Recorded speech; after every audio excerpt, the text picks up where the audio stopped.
রোজা শুরু হওয়ার পর থেকেই ইলহাম রোজা রাখতে চাচ্ছিল। তো আমি ছোট মানুষ, আগে কখনো রোজা রাখিনি।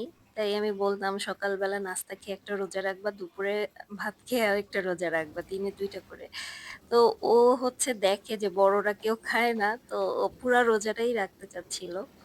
তো আমি ভাবলাম ঠিক আছে, এত যেহেতু চাচ্ছে, আর ১ম দিকে রোজা রাখতে দেইনি কারণ ওর পরীক্ষা চলতেছিল। কি অবস্থা তোমার? ভালো। রোজা রাখছো আজকে? এখন বাজে হচ্ছে কয়টা? ২টা বাজে না নাই তো হ্যাঁ, ইফতারের টাইম বেশিক্ষণ না, তাও আছে অনেকক্ষণ, এখনো প্রায় ৬ ঘন্টা। মাত্র। না, ৬ ঘন্টা না, আরো কম, ৪ ঘন্টা, ৪.৫ ঘন্টা। ভাল লাগতেছে? পানিও খাও নাই, কিছু খাও নাই? ঠিক আছে। খিদা লাগে নাই? খিদা লাগে নাই? থাকতে পারবা আরো? ঠিক আছে। এটা তোমার প্রথম রোজা না? ছেলেটা ১ম রোজা রেখেছে। ভাবলাম ওর পছন্দের কিছু একটা বানাই দিই। ও চিকেন ফ্রাইটা খুব পছন্দ করে। বাইরের চিকেন ফ্রাইগুলো আমার ২ টা বাচ্চাই খেতে পারে না। কারণ ওগুলো একটু ঝাল হয়। আমি বাসায় একদম ঝাল ছাড়া ওদের জন্য চিকেন ফ্রাইটা করি। ১ম এ মুরগিগুলোকে সব মসলা দিয়ে মেরিনেট করে রেখে দিয়েছিলাম। আমি মুরগির পিসগুলোকে ছোট, ছোট পিস করেছি। আর চিকেন ফ্রাই বানানোর জন্য যেসব সস ব্যবহার করা হয় আমি মেরিনেটে সবগুলোই দিয়েছি। তারপর ১ম এ আমি ময়দায় গড়িয়ে পানিতে কিছুক্ষণ ভিজিয়ে রেখেছিলাম। এবার ২য় কোটটা করছি এবং এটাতে ভালো করে ময়দাটাই গড়িয়ে নিতে হবে।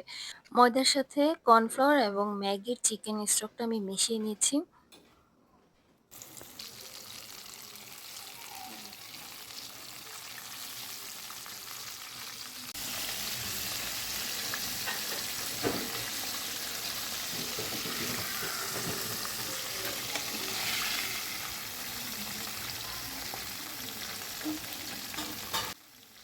ডুবো তেলে গোল্ডেন ব্রাউন হওয়া পর্যন্ত চিকেন ফ্রাইগুলোকে আমি ভেজে নিয়েছি।